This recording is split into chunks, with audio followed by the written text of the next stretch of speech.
We're here to celebrate the life of Steve Seljeskog. So one of many great memories of Steve, one of many. We were playing in the 2012 member guest at Arrowhead Country Club, and we had played all weekend and worked our butt off, and we get to the very last two holes, and the situation was we need to win both holes and go to the Derby, and if we lose, our weekend's over. And we get to the second to last hole, and I'm standing over a 12-foot putt with a huge swing to the left, and I send it on its line, and it hits the hill and takes a break, and it's going center cup and drops, and we win. And so now there's just one hole left. We win, we go to the Derby. Lose or tie, our weekend's over. And I hit a terrible drive, and I hit a terrible second shot, and I go in my pocket, which means I'm out of the hole. It's all up to Steve.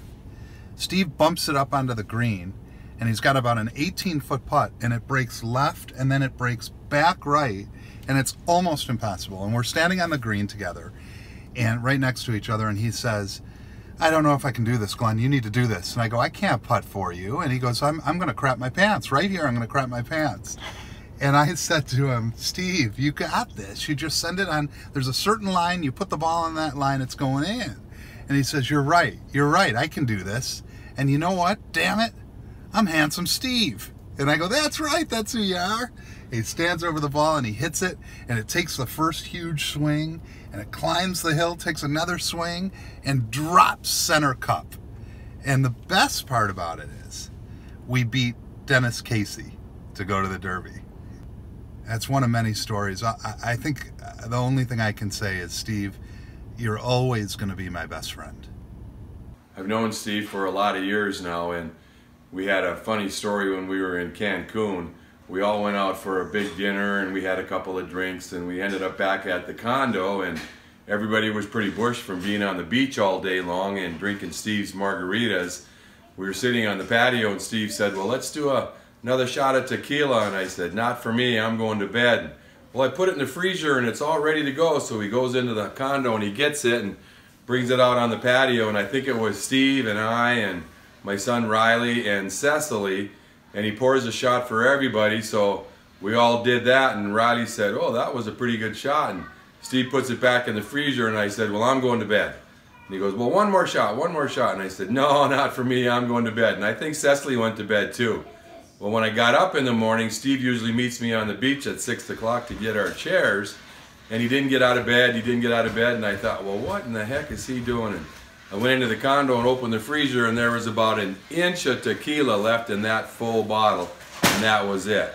Well, I didn't see him till about 8 or 8:30 that morning, which is pretty unusual for him, and I didn't see Riley till after lunch. So when he came down to the beach, I said, "You want a Bloody Mary?" And he goes, "Yeah, I probably better wait just a little bit."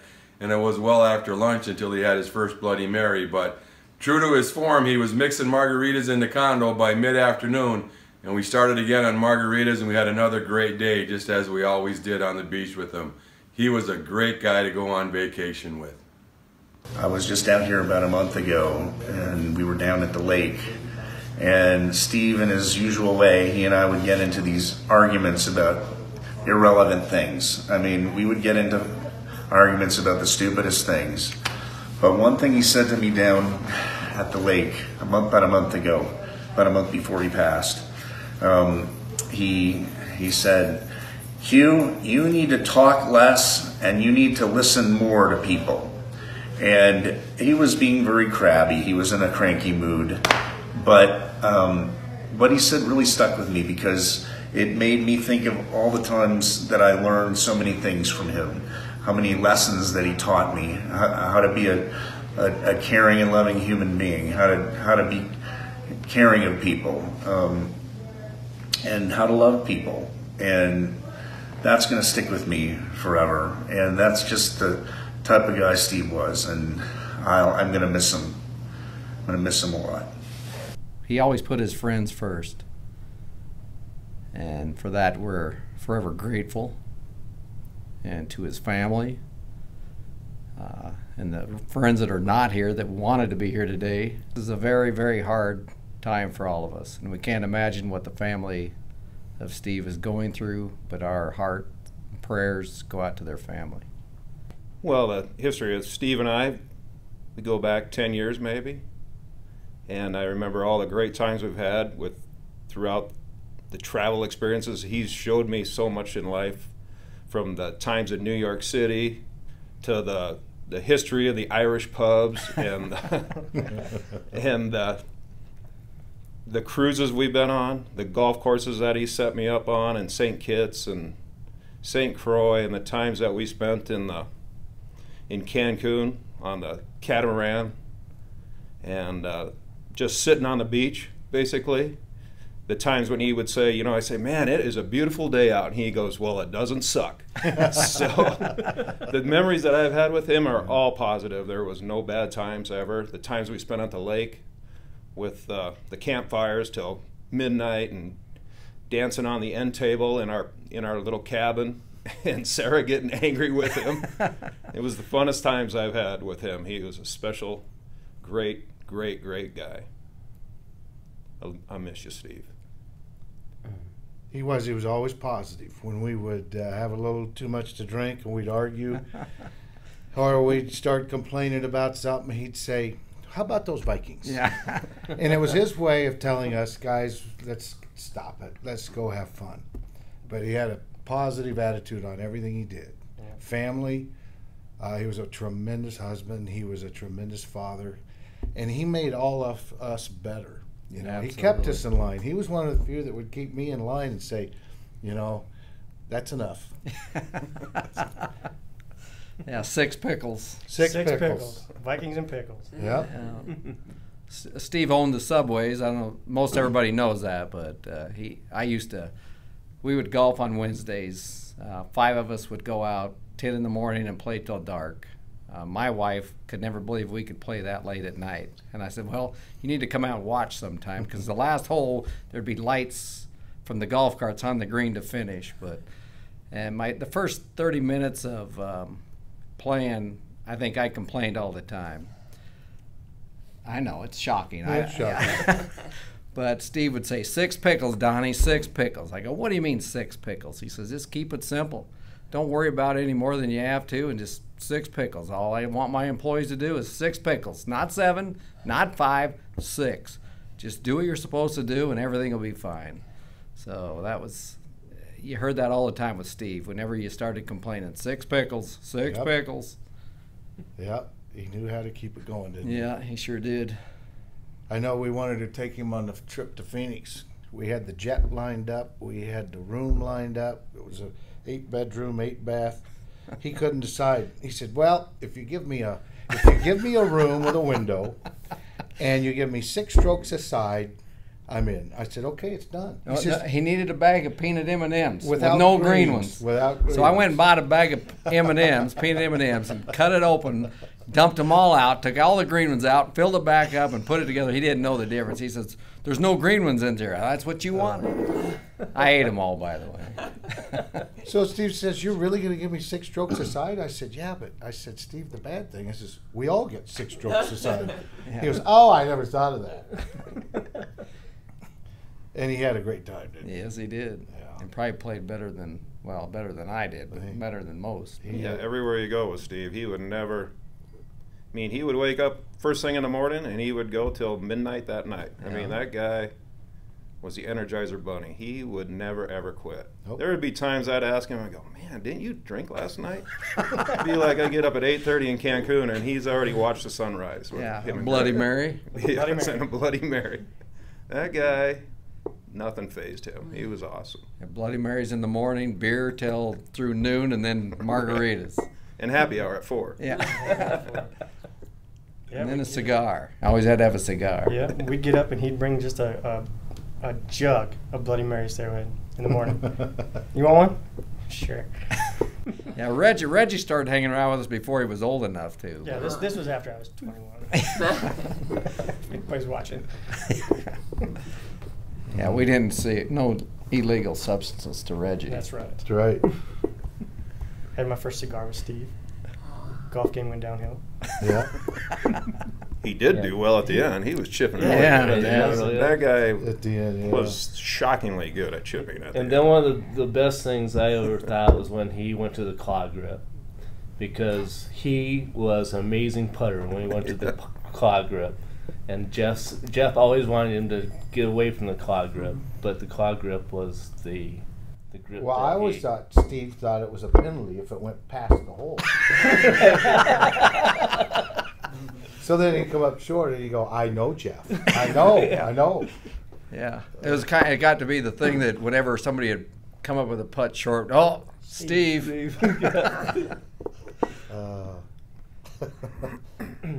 The heart of gold. He would leave 2 foot putts short. Yes. Yes. Didn't want to never run that by. Never ran by it. Oh man. If you could tell in our golf outings, there was no one cut anybody any slack. No. I mean, it was tough, and all Steve and I ever wanted to do was beat Mark and Jeff. I mean, these guys, they'd make fun of us. Oh, look at them, they're over there clubbing off each other. I mean, we used to have bets if we could get past a tree. I mean, we sucked, but we had a lot of fun. We were always the last ones to the hole. These guys always beat us, and they had, Jeff would be out there. How come the two worst players are riding together? And these guys, I'll tell you, they like their little quarters, because Mike Beck came up with a game. It's called handicaps. And then Steve was, man, now I'm starting to win money from these guys because I get a handicap. Instead, these guys just took his money every week. Oh, we actually found a picture. Yeah. We found a picture, an old golf cash caddy picture. Oh, really? And Steve Steve was the won. winner. Steve won. He was so happy to finally get some money in his pocket. That's right. But he never complained. No, he never. He'd hit a bad shot, didn't complain. He was the most joyful guy to play with because it was just fun. He did not complain. And he would never talk about himself. It was always, when you get there, it's always, how are you doing? How's your family doing? How are the kids? And what are you doing this weekend? I mean, it's always about you. Even when he was battling at the end. I mean, I don't know how many times I'd go over there and I'd look at him and go, how you doing? And he'd just say, well, how are you doing, And never he's just in pain, and he never complained. He swore he would not complain, and he didn't, ever. He didn't. He was solid all the way through it. Yeah. I mean, we'd go to lunch, and he would sometimes have to stand up while having lunch. Yeah. And, it was precious moments going to lunch with him at Ron's or Murphy's. And, hated to see him in pain. yeah. Mm-hmm.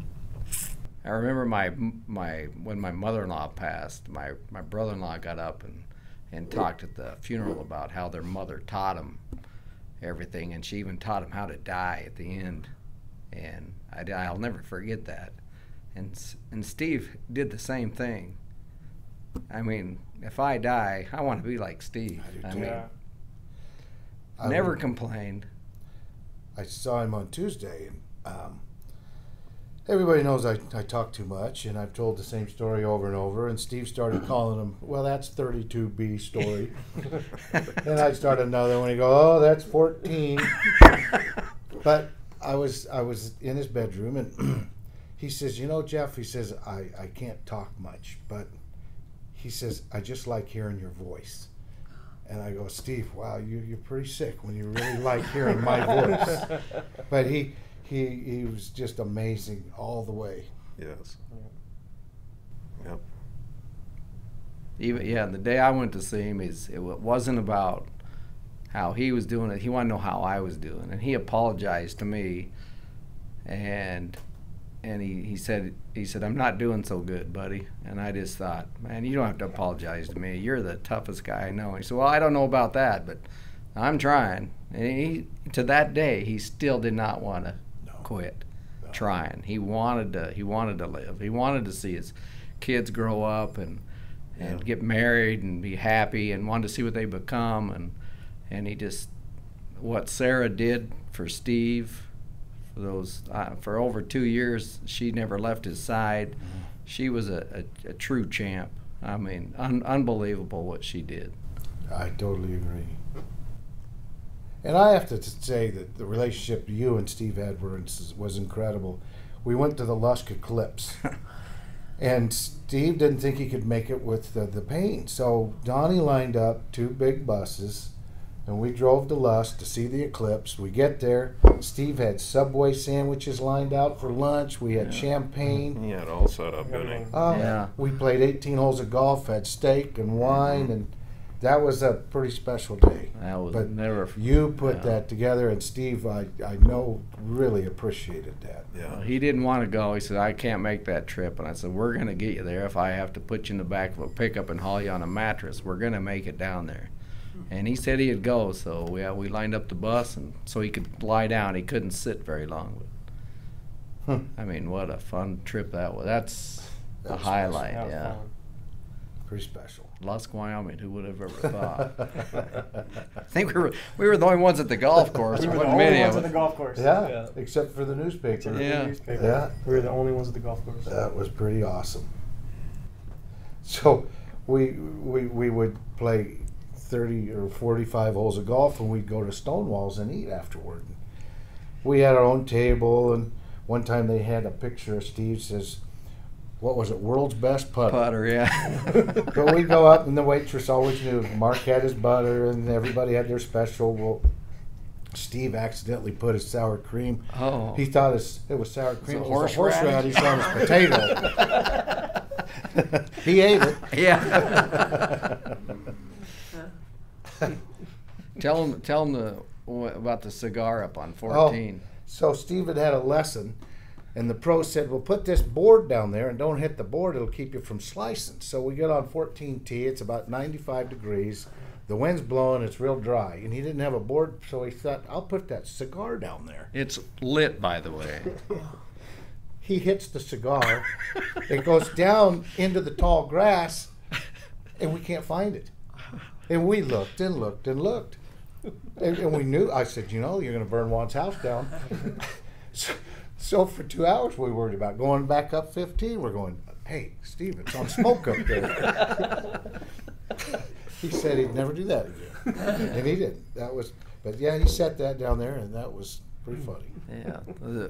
Reggie brought this up, but when you're ever golfing and you hit a bad shot, you holler 4. It's an errant shot. I asked my wife, do you know what that means? She goes, no. I said, well, it's an errant shot. That means to cover up. You might get hit. Well, we're on 14, and the green's going towards the street, and there's a sidewalk beyond the green. You shouldn't hit it that far. I mean, but anyway, these kids are walking down the sidewalk, and Steve hits one thin, and it's going right at him. And instead of hollering 4, he goes, watch out, children. And then, oh, my God, we're all on the ground rolling, laughing. It never got to him, but it was just hilarious. Watch out, children. Watch out, children. They were very caring. What about your golf streak? The streak. This was like in April of 2007. We golfed every month, more than a month, but every month for 11 years. And Steve had been playing for 2 years prior to that. So it was 150-some months in a row with Steve. And so that was the streak. And so, yeah, that was our 15 minutes of fame on TV. It was only 5, but it's pretty special. And go in, go in, go in, go in, go in! that's an eagle putt. If not weekly, at least monthly, year-round, you'll see 2 dedicated golfers here at Arrowhead Golf Course. If you can find something you love to do and you can do it, why not? I mean, what else can you do today? I mean, right. Might as well Life is be short. out. Yeah, it's 45 degrees. It's nice. I mean, all I got is a sweatshirt on. It's not cold. These guys hold an unofficial record for the number of consecutive months of golf. A little snow does not keep them away. It'll be 143. In February, it'll be 12 years in a row. And Donnie, my partner's got 106, but he's a lot healthier than me, so I had to get a jump on him. They have all the essentials for year-round golf in Coda Territory. Oh no, bought the golf cart and bought the kit. So What Steve and I could golf year-round. They have retrofitted their carts with plastic to cut the wind, and a heater if necessary. Well, we have a heater, but we're not using it today. But they have had to use that heater to keep the streak going. What is the worst you've golfed in? January 31st, 2010, 19 degrees. Why did you do that? Well, we had to get our round in. I already got my round in January, but I was a sport and came out He was with a him true on the sport, came 31st. out with me, and we froze a little bit. They move fast in the winter, since it's usually only warm enough to golf between 11 and 3. Before or after can just be too cold. It gets cold quick. You might need a cordless drill to get your tee in the ground, but other than that, not bad for the golf course. A little bit different playing conditions. Your ball, you get a lot more roll with your golf ball. Ground is frozen, but you know, the golf course is still very playable, and as you can see, our members are enjoying themselves. So. This time of year can be a challenge. January, February are always the worst. So once we get past February, home free. So do these guys golf in the winter for fun or just to keep the record going? I hope you got that putt. Oh, both. It's fun, and then kind of the streak continues. So as long as he's ready, I'm ready. So. How long will they keep the record going? Well, as long as we're healthy. No, I mean, it was never our goal. It was just about getting out and playing if it was nice out. Good shot. Geez, now that we're on camera, we can't cheat or anything. But now they don't want the streak to end, and you can be sure they have a bet riding on it. Yeah, lunch, a beer. You're professional golfers? I mean, how do you...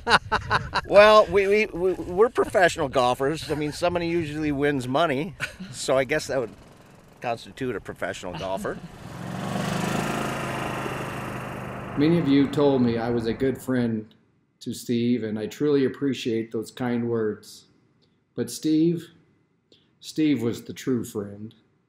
Always a kind person to me from the day we met. Always concerned about me and my family. Many of you here today are here because of Steve, and Steve was a friend. Many of you don't know how lucky you really are. You see, there are many people here today that Steve had found out were battling cancer themselves. When Steve found out or heard about it, he added them to his nightly prayer. He prayed for them every night while he was battling cancer himself. Can you all please say a prayer for our friend and his family at this difficult time? When he was close to the end, I finally got a chance to go visit. The first thing he did when he heard my voice was reach for me, grab my hand, and said, "Love you, buddy." He said he was sorry. I'm not doing too good. I told him I loved him and it didn't need an apology. At his worst time, he was worried about me. There are angels among us. Greg and Pam Shear, your constant attention and unwavering support to the Seljeskogs are unmatched by any human. Several times, they were flying Steve and Sarah to Rochester for appointments in their airplane. Sarah, your undying love for Steve was shown daily. Steve told me so many times that if it wasn't for you, he'd have passed long ago. No amount of words can ever be said to acknowledge your love for Steve. My last story about my friend. June 13th is my anniversary. I hadn't heard from Sarah yet that day. That worried me, so I texted her. Later the reply came, "Steve is dying and he won't last long." I can't imagine the pain that must have been for Sarah, Steph, Cecily, and Spencer and Bailey. But for me, one of the worst days of my life. I called my wife Elizabeth and told her, and we discussed our plans for our anniversary. She did say we could skip it and you can go be with Steve, but I said he wouldn't want that. I said I didn't want Steve to die on our anniversary. She said if he did, we'd celebrate his life with our anniversary every year, and that seemed to make things a little easier. Throughout the day, texts from Sarah continued. The last text at 9 p.m., he is still fighting. At 1 a.m., Sarah's text came, "A friend to the end." 26 minutes after my anniversary was over, 12:26 a.m. on June 14th, my best friend passed. Love you, buddy. And as Steve would want to say, he loved all of you. And thank you. We're gonna miss him in our golf group. Too quick. Too quick. 6 pickles. 6 pickles. 6 pickles. How about those Vikings? That's right. Well, Steve. Steve. We love Love you. you, I miss you. Handsome Steve. Subway Handsome Steve. Steve. Steve-O. You're the finest. Yeah.